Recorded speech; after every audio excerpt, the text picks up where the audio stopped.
राष्ट्रीय स्वयंसेवक संघ का जयपुर में एक बहुत ही अच्छा शताब्दी कार्यक्रम चल रहा था। बरसात के कारण किसी कॉलेज में शिफ्ट हुआ था। हमने सुना है कि कुछ दूसरे पार्टी के लोग या कांग्रेस का जो युवा विंग होता है, उन्होंने बैनर पोस्टर फाड़े हैं, राष्ट्रीय स्वयंसेवक कार्यकर्ताओं पे हमले किए। ये गलत है। मैं उन कांग्रेसियों से यहाँ कहना चाहूंगा कि भाई, संघ क्या है पहले आप जान लो। अगर जब अंग्रेजों का राज था पूरे भारत पर, वो समय पर राष्ट्रीय स्वयंसेवक संघ के कार्यकर्ता अगर ना लड़ते तो तुम्हारे पूर्वज आज भी किसी अंग्रेज के घर में या बाथरूम साफ करते या बर्तन साफ करते। तो उन तमाम लोगों को यह कहना चाहूंगा कि संघ से नफरत नहीं, संघ दोस्ती करने के लायक है। और आपकी इटली वाली मम्मी या पप्पू जी को भी बोलो कि राष्ट्रीय स्वयंसेवक संघ की शाखा में जाए, तो उनको पता चलेगा कि संघ क्या है।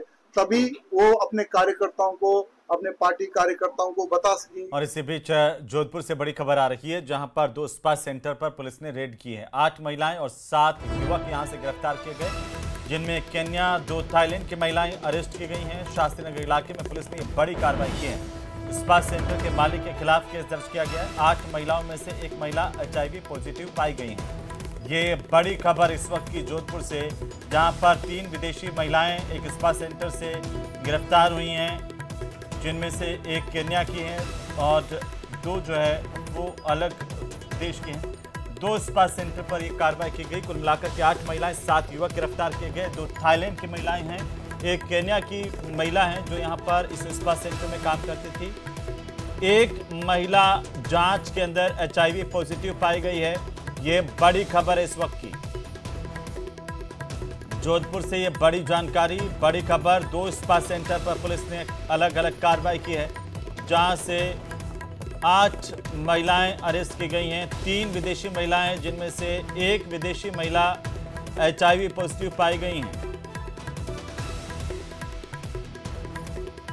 डूंगरपुर से खबर, जहां दोवड़ा थाने में पुलिस कस्टडी में चोरी के आरोपी दिलीप आहारी की तबीयत बिगड़ी और इससे बवाल मच गया।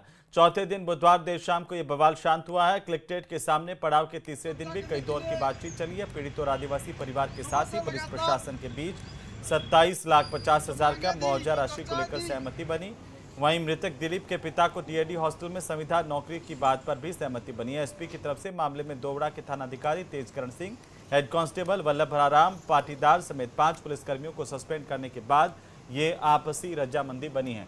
लिखित सहमति के बाद तीसरे दिन देर शाम को इस पड़ाव को खत्म करने की घोषणा की गई। वहीं कल गुरुवार को मृतक के गांव कलारिया में अंतिम संस्कार किया जाएगा। 26 तारीख की दोवड़ा थाने की घटना थी, उसको लेकर जो धरना प्रदर्शन भी चल रहा था, उसको लेकर जो विभिन्न जो लोग आए थे उनके साथ वार्तालाप प्रशासन के द्वारा चल रही थी। आपने पहले भी इसको दिखाया था। उसको लेकर आज धरना प्रदर्शन जो है वो समाप्त कर दिया गया है। जो मांगे प्रशासन के सामने रखी गई थी सभी के द्वारा, उस पे काफ़ी दौर चले वार्तालाप के और उसके बाद उन पे सहमति बनी है। और जो उनकी मांगे थी उनमें जो हमारा प्रयास ये था कि जो वाजिब मांगे हैं सभी को हम लोगों ने स्वीकार किया। जो भी पीड़ित पक्ष की तरफ से समाज की जो भी मंडल आया था, उसकी तरफ से एक मांग ये रखी गई थी कि जिन भी पुलिसकर्मियों के खिलाफ ऐसे आरोप है उनके खिलाफ कार्रवाई की जाए। उधर अलवर से बड़ी खबर मिल रही है, जहां चलती रोडवेज की बर्मा की खांसी की दवा को लेकर के लगातार हड़कंप मचा हुआ है।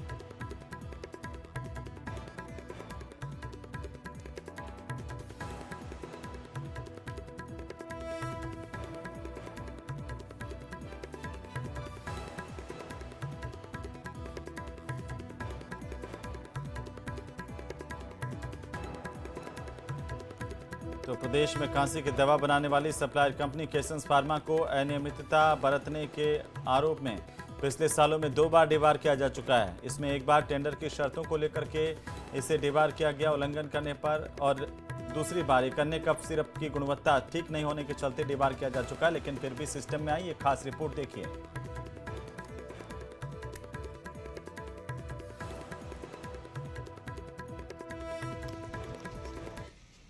प्रदेश में खांसी की दवा का कहर जारी है और खांसी की दवा से अब तक 2 बच्चों की मौत हो चुकी है और इसके अलावा जो है कई बच्चे अलग अलग ज़िलों में बीमार भी बताए गए हैं। हालांकि अभी ये जांच का विषय है कि उन बच्चों की मौत किस कारण से हुई और वो बच्चे बीमार क्यों पड़े।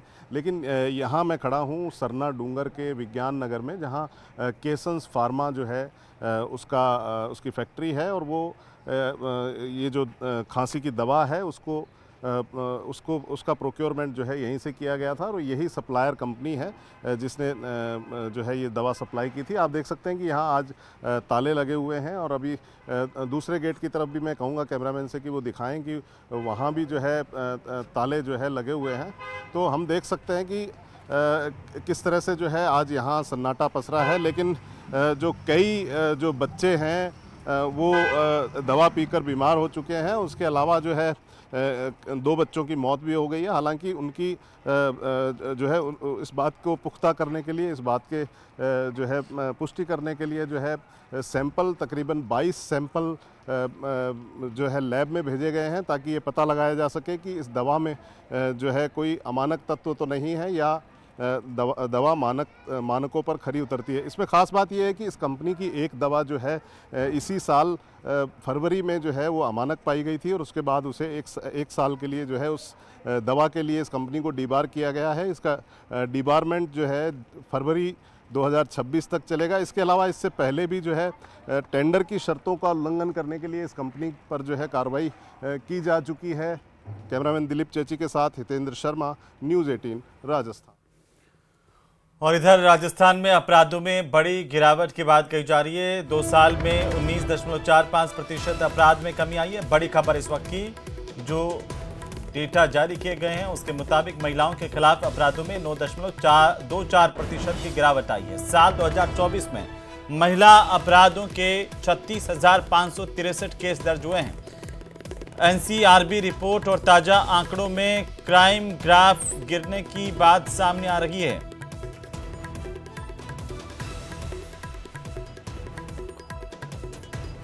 तो ये बड़ी खबर, नेशनल क्राइम रिकॉर्ड ब्यूरो ने साल 2023 के दौरान हुए अपराधों की रिपोर्ट सार्वजनिक कर दी है, जिसमें राजस्थान की तस्वीर चौंकाने वाली है। दुष्कर्म के मामलों में देश में पहले स्थान पर। रिपोर्ट सामने आने के बाद सत्ता और विपक्ष दोनों आमने सामने हैं। रिपोर्ट देखिए।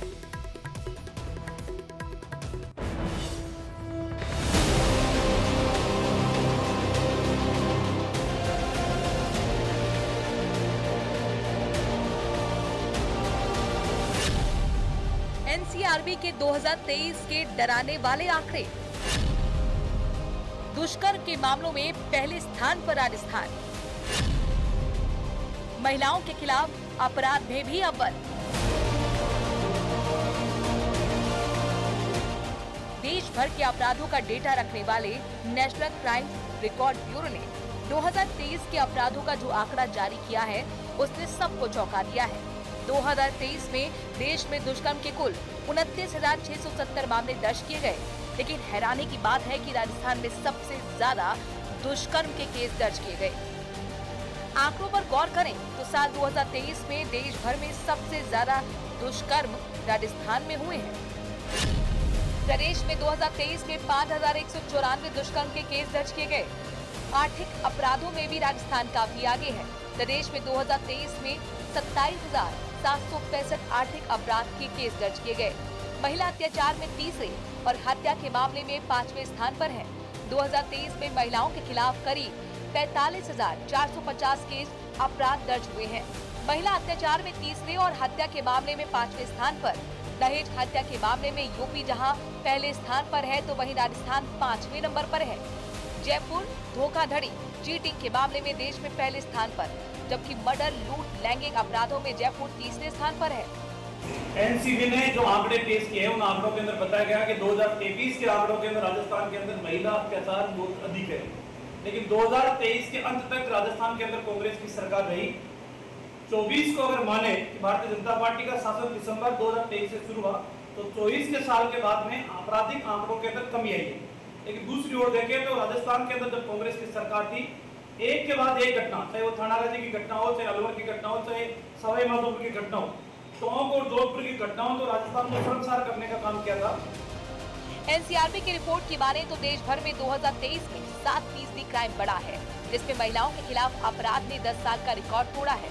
रिपोर्ट के मुताबिक 2023 में देश में कुल 62,41,569 अपराध दर्ज हुए। ये 2022 की तुलना में 7.2% ज्यादा है। रिपोर्ट के मुताबिक 2023 में बच्चों पर अपराध के 1,77,000 केस दर्ज हुए।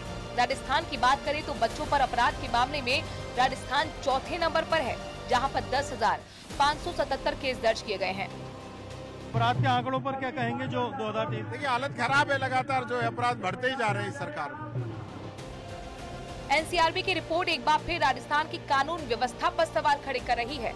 दुष्कर्म और आर्थिक अपराध, धोखाधड़ी में भी नंबर 1 होने तक आंकड़े बताते हैं कि प्रदेश अपराध के मामले में लगातार खराब तस्वीर पेश कर रहा है और यही वजह है कि इन आंकड़ों पर अब सियासी घमासान तेज हो गया है। काम करेगा जिससे रिमोट से पुतले में आतिशबाजी को नियंत्रित भी किया जा सकेगा। आतिशबाजी के दौरान सबसे पहले रावण की छतरी में ब्लास्ट होगा। रावण दहन के बाद दशहरा मेले के फेज 2 में भव्य आतिशबाजी के नज़ारे भी लोगों को देखने को मिलेंगे। यहाँ आसमान में रंगीन अशरफियाँ सबको रोमांचित करेंगी। हर साल की तरह इस बार भी गोल्डन शॉट से आकर्षक नज़ारा दिखाई देगा। आसमान में रंगीनियाँ नजर आएंगी। आवाज़ करने वाले पटाखों से मेला परिसर गूंजेगा। विशालकाय रावण के पुतले का जायजा हमारे संवाददाता ओम प्रकाश मारू ने उसके दहन से पहले लिया है। का सबसे बड़ा रावण का पुतला खड़ा है। दशहरा मैदान में इस रावण के विशालकाय पुतले को देखने के लिए एमपी से सटे सुदूर अंचल तक के लोग आ रहे हैं और इस विहंगम और खूबसूरत नज़ारे को देख रहे हैं। आसपास पुतले को देखने के लिए लोगों की भारी भीड़ लगी हुई है। इस पुतले को तैयार करने में कई महीनों लगे। 215 फुट का कहा जाने वाला इस रावण के पुतले को देखने के लिए कई दिनों से जो लोगों में उत्साह बना हुआ था, अब रावण दहन के पहले बड़ी संख्या में लोग यहाँ आ रहे हैं और इस पुतले को देख रहे हैं। दशहरा मैदान का खूबसूरत नज़ारा हम आपको दिखाना चाहते हैं। ये आप देख सकते हैं विश्व का सबसे बड़ा 215 फीट का रावण का जो पुतला है वो कोटा के दशहरा मैदान में खड़ा है और इस जो है विहंगम दृश्य को, इस रावण के विशालकाय पुतले को देखने के लिए बड़ी संख्या में लोग दूर दूर से आ रहे हैं। हाड़ौती ही नहीं बल्कि एमपी से सटे सुदूर अंचल तक के इलाकों के लोग यहाँ इस जो है रावण के पुतले को देखने के लिए आ रहे हैं। रावण दहन के दौरान मुख्यमंत्री भजन लाल शर्मा और लोकसभा अध्यक्ष ओम बिरला भी मौजूद रहेंगे। उनका प्रस्तावित दौरा को देखते हुए पुलिस और प्रशासन पूरी तरह से अलर्ट है। पुलिस का अतिरिक्त जाब्ता भी इस दशहरा मैदान में लगाया गया है। सुदूर अंचल से इस रावण के पुतले को देखने के लिए बड़ी संख्या में लोग आ रहे हैं। तस्वीरों में देखा जा सकता है इतना विशाल काय 215 फुट के इस रावण के पुतले को देखने के लिए लंबे समय से लोगों में उत्साह था और अब ये एक रिकॉर्ड बन गया है। तो फिलहाल ये कहा जा सकता है कि इस विशालकाय रावण के पुतले को देखने के लिए सुदूर अंचल से लोग आ रहे हैं और पुलिस का अतिरिक्त जाब्ता भी तैनात किया गया है और अब जो है रावण दहन की तैयारियां लगभग पूरी की जा चुकी हैं। कोटा से विजय टिंडासान के लिए ओम प्रकाश मारू। तो दशहरे का पर्व कल यानी 2 अक्टूबर को पूरे देश भर में धूमधाम के साथ मनाया जाएगा। वहीं राजस्थान की बात करें तो कई जिलों में रावण दहन की तैयारियां लगभग पूरी कर ली गई है। पहली तस्वीर आपको टीवी स्क्रीन पर दिखा रहे हैं नागौर के कुचेरा उपखंड मुख्यालय की, जहां इस बार करीब 60 फीट ऊंचा रावण के पुतले का दहन होगा और कुंभकर्ण और मेघनाथ के पुतलों की ऊंचाई होगी यहाँ पर 50-50 फीट की। वहीं करौली में 19 साल बाद रावण दहन किया जाएगा। इस बार कार्यक्रम का मुख्य आकर्षण जो है वो 51 फीट ऊंचा रावण का पुतला है। वहीं चूरू के रेलवे ग्राउंड में इस बार 55 फीट ऊंचा रावण दहन होगा। 3 अलग अलग तस्वीरें। तो करौली की सपोटरा पुलिस ने सेक्सटॉर्शन गैंग का भंडाफोड़ किया। अश्लील वीडियो भेजकर लोगों को ब्लैकमेल करने वाले 3 आरोपियों को पुलिस ने पकड़ा। इनमें से एक आरोपी नाबालिग है। रिपोर्ट देखिए।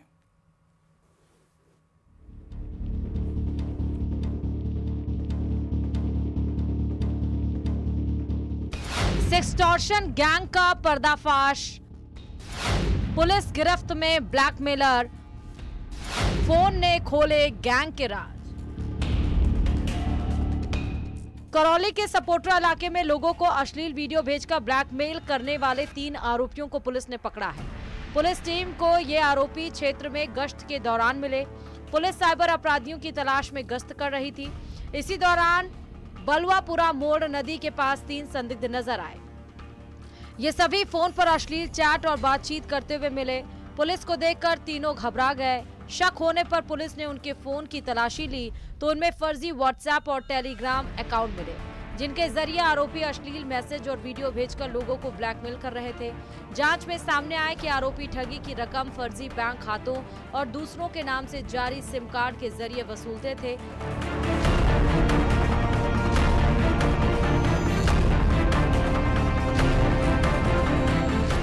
इस मामले में केस दर्ज कर पुलिस ने आगे की जांच शुरू कर दी।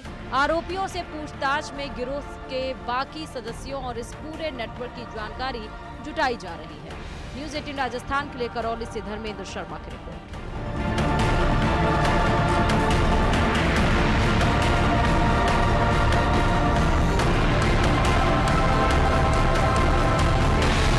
तो वहीं कांग्रेस प्रदेश अध्यक्ष गोविंद सिंह डोटासरा ने शिक्षा विभाग में भ्रष्टाचार के गंभीर आरोप लगाए और इसके बाद अब सत्ता पक्ष और विपक्ष में आरोप प्रत्यारोप का दौर शुरू हो गया। रिपोर्ट देखिए।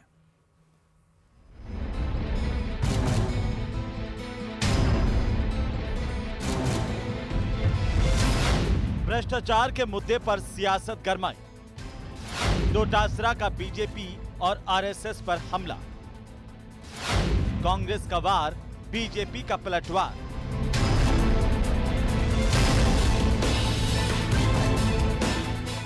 प्रदेश की सियासत में अब भ्रष्टाचार के मुद्दे पर जुबानी जंग छिड़ गई। पीसीसी चीफ गोविंद सिंह डोटासरा ने अपने जन्मदिन के मौके पर बीजेपी सरकार और आरएसएस को निशाने पर लिया। उन्होंने हाल ही में हुए प्रिंसिपल्स के ट्रांसफर में बड़े स्तर पर भ्रष्टाचार होने के आरोप लगाए। इसके अलावा डोटासरा ने राजस्थान विश्वविद्यालय में शस्त्र पूजा को लेकर भी आरएसएस और बीजेपी पर कटाक्ष किया। और फिर बच्चों के साथ किस प्रकार से पीटा, मुकदमे दर्ज कराए, हथियार लेकर के, खुद तलवार और लाठियां भाले लेकर के, और बच्चों के पीछे दौड़े मारने के लिए। एक तो घायल हो गया, बहुत गंभीर रूप से घायल है। ये कौन सी शिक्षा देना चाहते हैं, कहां इस प्रदेश को ले जाना चाहते हैं? आपको शस्त्र पूजा के लिए इस प्रदेश में जनता ने वोट दिया था क्या? डोटासरा के इस बयान पर बीजेपी नेताओं और मंत्रियों ने पलटवार किया। क्योंकि वो भी शिक्षा मंत्री रहे हैं और उनकी मौजूदगी में, उनके मुख्यमंत्री की मौजूदगी में कई उन पर आरोप लगे थे। थोड़ा वो देख लेते तो ठीक रहता। पर आपका तो घमंड उसी दिन चकनाचूर हो जाना चाहिए था जिस दिन तत्कालीन मुख्यमंत्री अशोक जी गहलोत साहब की उपस्थिति में, और आप जब साथ थे, तो प्रदेश के सभी सम्मानित शिक्षकों से पूछा था कि हमारी सरकार में शिक्षकों के तबादलों में भ्रष्टाचार चल रहा कि नहीं चल रहा है। तो सबने एक साथ एक राय होकर के कहा था कि यहाँ भ्रष्टाचार चल रहा है। तुमको तो डूबकर हमसे मर जाना चाहिए था।